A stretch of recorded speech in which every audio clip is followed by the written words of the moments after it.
Surah Quraish is the 106th chapter of the Holy Quran, revealed in Makkah.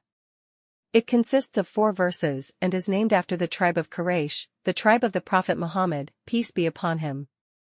This surah emphasizes the blessings and favors that Allah has bestowed upon the Quraysh tribe and encourages them to be grateful for these blessings.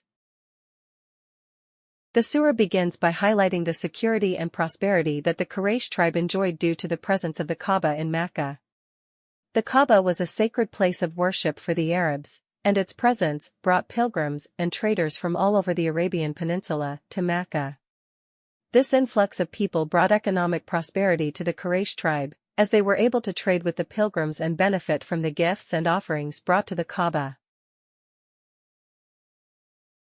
The surah then reminds the Quraysh tribe of the favors that Allah has bestowed upon them, such as the security and prosperity of Makkah, the abundance of food and water, and the protection from their enemies.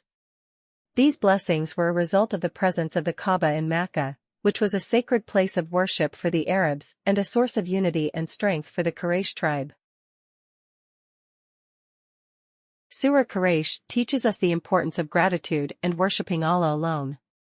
It reminds us that all the blessings and favors we enjoy are from Allah, and that we should show gratitude to Him by worshipping Him alone and following His commandments.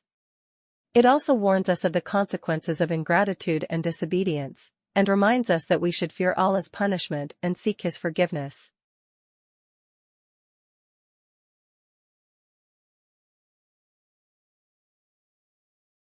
In conclusion, Surah Quraysh is a reminder of the blessings and favors that Allah has bestowed upon us, and the importance of showing gratitude and worshipping Him alone.